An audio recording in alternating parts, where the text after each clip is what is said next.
Thank you both. Chris Mason, BBC News. Mr. President, the UK is expected to recognise a Palestinian state in the coming days as the killing in Gaza continues. It often seems that you're the only person that Israel will listen to. What more can you say to them to tell them to stop? And why is the UK's position on a Palestinian state, in your view, wrong? And Prime Minister, what will the recognition of a Palestinian state actually achieve? Is it not just gesture politics to appease people in your own party?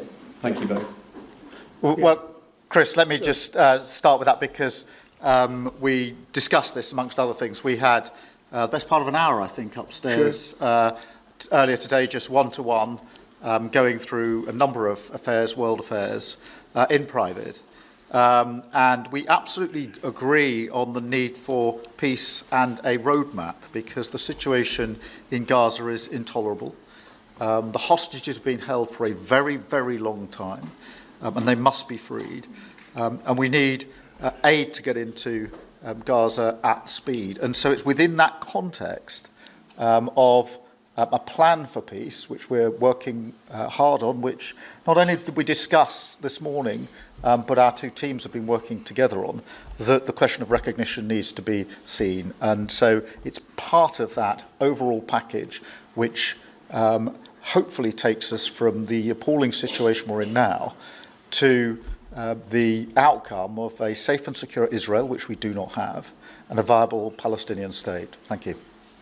Well, simply, I want the hostages released now, right now, not 1, 2, we'll give you 3 more tomorrow, and, you know, like it's been, but we're the ones that got all the hostages released. We got many, many came to the Oval Office, and I've heard stories like I've never thought even possible.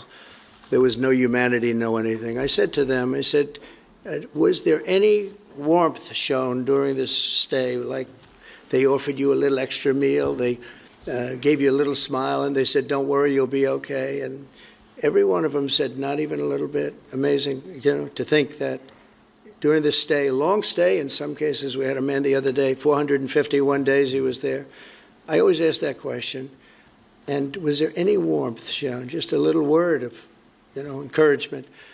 And the answer is every time, absolutely not. I'm shocked to hear it, because in the worst cases, there's always somebody that comes through. We have to remember October 7th, one of the worst, most violent days in the history of the world, not just there, the history of the world. And I got to see the tapes, and I wish I didn't see them, actually, but I got to see them. And I want an end. I want the hostages released, and I think it's going to be okay. But it has been a brutal period of time. But this has been going on for a long time. This is not something that's over the last year, 2 years, but this has been for decades and decades. But we want it to end. We have to have the hostages back immediately. That's what the people of Israel want. They want them back. And we want the fighting to stop, and it's going to stop. But a lot of bad things. You know, Hamas said that they're going to put the hostages up as bait. They're going to put the hostages in front of any attack. And that's pretty brutal. We haven't heard that one in a long time. So we have to remember that. So I have a disagreement with the Prime Minister on that score. Okay? One of our few disagreements, actually.